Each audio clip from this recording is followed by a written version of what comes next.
Hello everybody បាទវីដេអូនេះខ្ញុំធ្វើដើម្បីឆ្លើយសំណួរគ្នាយើងសួរនៅក្នុង comment ក្នុងវីដេអូ300ប្រយោគនេះបាទអូខេនាងសួរថាសុំទោសលោកគ្រូសុំសួរមួយពាក្យថាទៅអត់នឹងបាទនឹងនេះអានេះយើងទៅសេនឹងទៅបាទសេនឹងបែបនេះបាទសេនឹងបែបនេះទៅអានឹងយើងសម្រាប់សួរពាក្យថាទៅអត់នឹងអញ្ចឹងណាអូខេអញ្ចឹងទៅអត់នឹងហើយមួយទៀតទៅដើរលេងអត់បាទទៅដើរលេងអត់បាទអង់គ្លេសថាម៉េចលោកគ្រូបាទអង់គ្លេសថាម៉េចលោកគ្រូអូខេអញ្ចឹងនេះ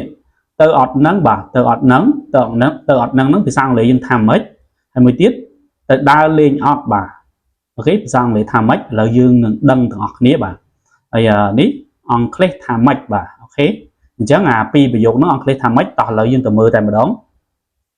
អូខេបាទទី1គ្នាយើងសួរថាទៅអត់នឹងបាទសម្រាប់ភាសាអង់គ្លេសយើងប្រើបែបបញ្ចេះក៏បានដែរបាទយើងបែបបញ្ចេះមកដោយសារភាសាខ្មែរយើងសួរទៅអត់នឹងបែបនិយាយទៅបែបច្បាស់អញ្ចឹងតែម្ដងតែភាសាអង់គ្លេសយើងប្រើតើអ្នកទៅទេបាទតើអ្នកទៅទេតើអ្នកទៅអត់អីចឹងណាបកប្រែបានដូចគ្នាអញ្ចឹងណាអាហ្នឹងវាស្មើនឹងទៅអត់នឹងអូខេនេះភាសាអង់គ្លេស do you go do you go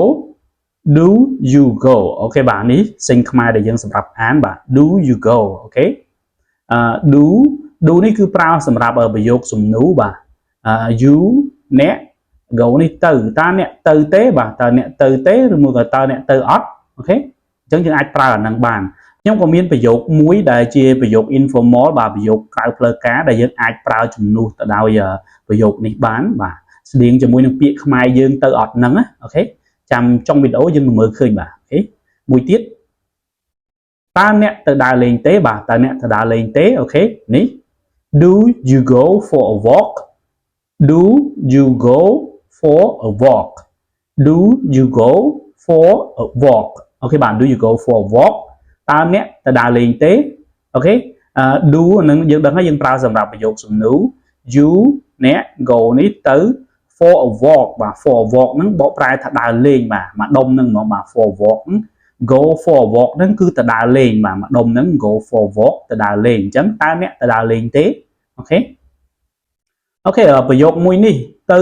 ឬក៏អត់បាទទៅឬក៏អត់អានេះវាជា phrase ខ្លីមួយហើយយើងស៊ូហើយ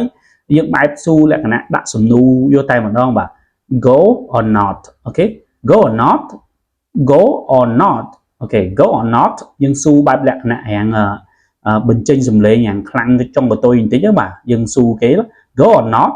ទៅឬមួយក៏អត់បាទអូខេទៅអត់ហ្នឹងទៅឬក៏អត់អូខេអាហ្នឹងយើងអាចស៊ូបែបអញ្ចឹងបាន go or not យើងស៊ូបែបលក្ខណៈ informal អញ្ចឹងក៏បានដែរគេយល់ន័យដូចគ្នាបាទគ្រាន់ថាបើសិនយើងចង់ឲ្យត្រូវតែម្ដងយើងប្រើប្រយោគទី1បាទ do you go តើអ្នកទៅទេអូខេតើអ្នកទៅអត់អាហ្នឹង do you go តែនេះ go or not ទៅឬក៏អត់បាទតើអ្នកទៅអត់បាទអញ្ចឹងអានេះក៏បានដែរអូខេអញ្ចឹងគ្នាយើងអាចយកទៅប្រើតាមការគួរបានបាទអូខេចាំជួបគ្នានៅវីដេអូបន្តទៀតបាទបងប្អូនដែលមានសំណួរផ្សេងនៅខាង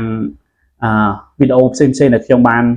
ផុសហ្នឹងបងប្អូនអាច comment សួរបានដូចគ្នាយើង comment សួរនេះអញ្ចឹងចាំខ្ញុំឆ្លើយបានបាទចាំខ្ញុំធ្វើវីដេអូឆ្លើយចេះតែម្ដងអូខេចាំជួបគ្នាវីដេអូបន្តទៀតបាទ see you